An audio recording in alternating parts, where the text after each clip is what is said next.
Hey friends, welcome back to Ball Homestead. It's late Saturday evening and I have decided to start a second batch of tomatoes in the roaster pan because we have so many tomatoes and I'm trying to save freezer space, but I have enough for another load. So all I'm doing is coring each tomato and cutting off any bad parts. I'm not skinning these tomatoes or getting the skin off of them. This roaster pot, I'm gonna leave it cooking all night long, and then I'm gonna immersion blend them, and those skins will be history. But all I'm doing, I have this neat thing, Living Traditions Homestead. I had seen her use one and it was amazing, so I bought me one. It's just a little scooper, and it is the easiest coring device. All I do is cut any bad spots off and pop the core out and throw them in. That's it. And I did put just a small amount of water in the bottom to keep them from sticking. But that's all I'm doing. Any bad spots, and then cutting the core out in the bottom and then tossing them in. Simple, simple. I like simple because I don't have time in our busy life to stand there and drop tomatoes and do the peels. I just don't have time for this. So I saw this method on Acre Homestead, and last year I tried it one time and I thought, oh my goodness, where has this been all my life? I'm gonna do it again. So I started out this year and I did 10 quarts and a pint this morning, and they turned out absolutely gorgeous. So this is gonna be my new method. These are gonna be good for soups and chilies and all kinds of goodies this winter. But while we're getting so many, I want to get as many put up as possible. So all we're going to do on my aromas, I just toss them in there. The core's so small, it just, you know, there's nothing to it. Any bad spots I cut off. But out of all those tomatoes, this is all the waste we have. And this will all go to the chickens, so it's a win-win. We had a wonderful day today. We got a bunch of things accomplished. I got 2 pigs off to their new farm. We went to a wonderful fish fry with my family. I have a wonderful big family, and I'm thankful for every one of them. Then we're just gonna cover this and put it on about 250, and we're gonna leave it all night long. Then in the morning, I'll show you the next step. All right, friends, we're gonna get these immersion blended up, and then we're gonna get them into the jars. All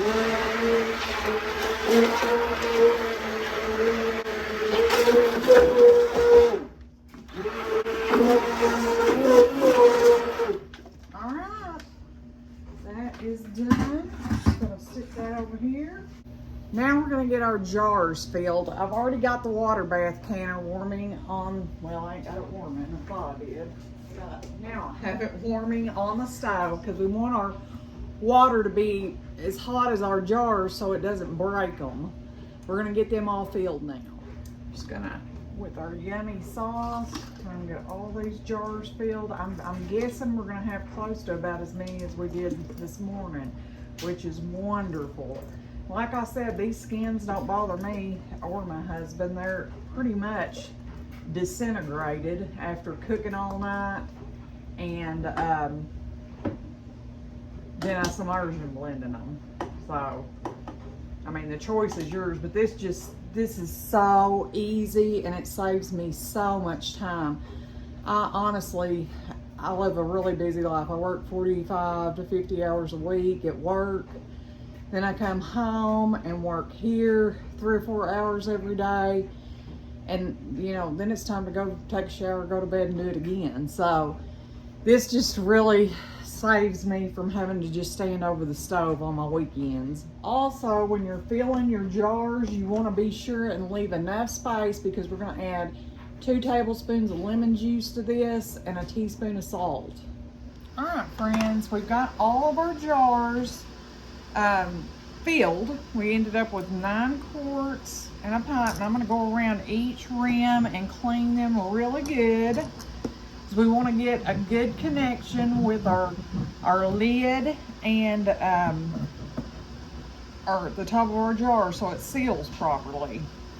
So I always try to go around and clean off any tomato debris or anything like that.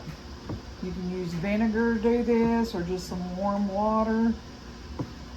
Now we're going to add our salt. I'm using kosher salt. We're going to add a teaspoon to each quart and a half teaspoon to the pint.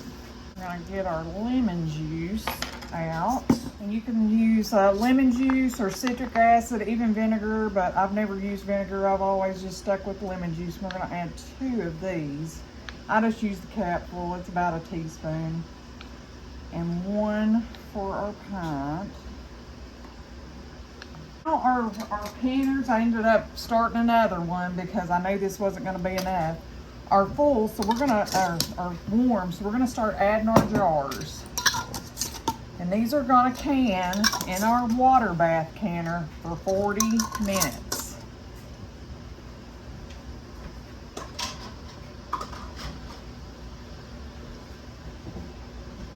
I'm really trying hard to stay on top of all of our garden harvest this year. And I've got all these peppers, which a friend gave me these. We did not even plant any sweet peppers this year, but he is always really good to keep me in peppers, sweet peppers. And when he gets done with jalapenos, he'll usually ask me if I'd like those too. But I'm going to get all these chopped and in the freezer because we love to cook with them and, you know, make salsas, all kinds of stuff. And homestead find. It's such a time saver. All you do is get your pepper, you know, I cut them kind of small, and then that.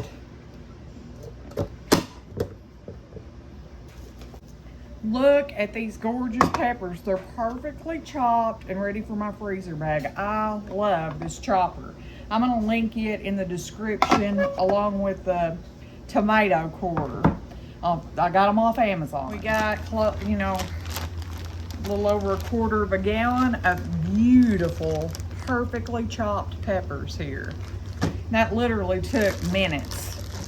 If I would have had to cut those by hand, it would have took me all afternoon. So I have to find time-saving things. And then I'll just pop these in the freezer and we will have them for quiches, for omelets, chili, whatever. All right, this is a really simple brine. All we need is 3 cups of sugar. There's 2.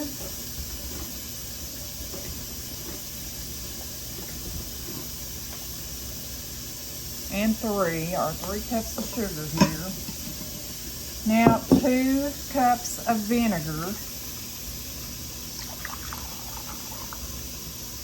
And I'm just using white vinegar. That's what I keep on hand most of the time, is just white vinegar. I'll pour that in. Now we need 1/2 teaspoon of turmeric. Oops, might help if I grab the turmeric. We're just going to kind of guess on these. Go with that. And then 2 1/2 teaspoons of mustard seed. 1, 2 1/2.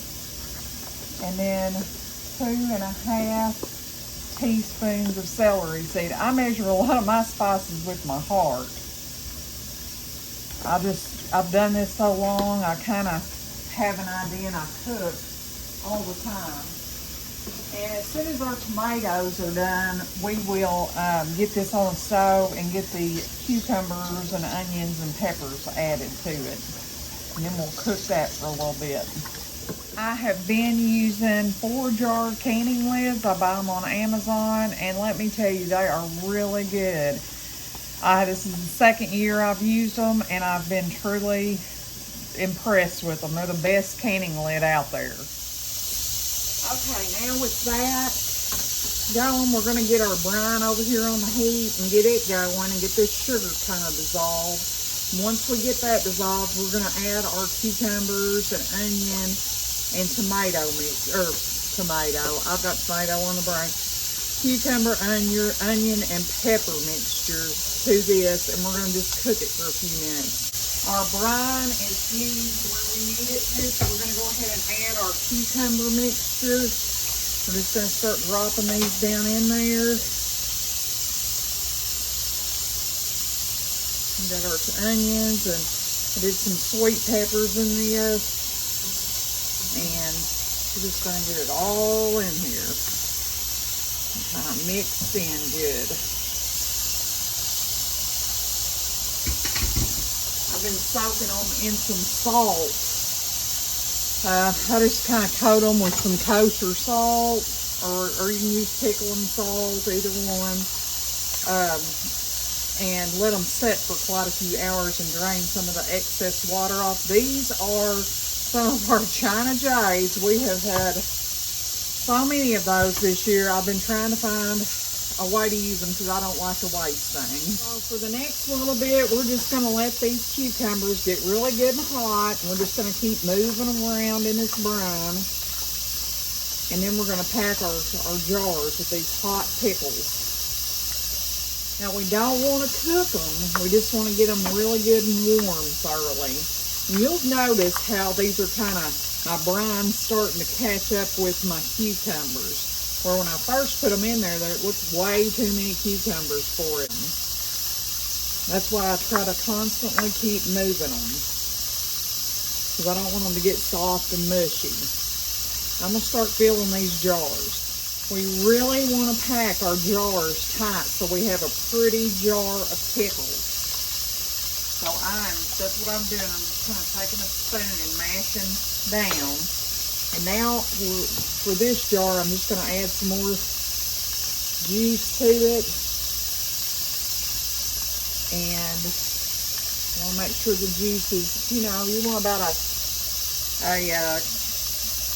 half-inch head space. I want to fill these where they're almost to the bottom here of our jar.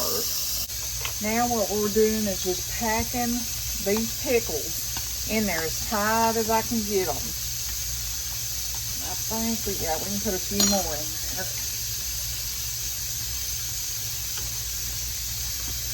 Because I want a good jar of pickles. I don't want them shrinking all up.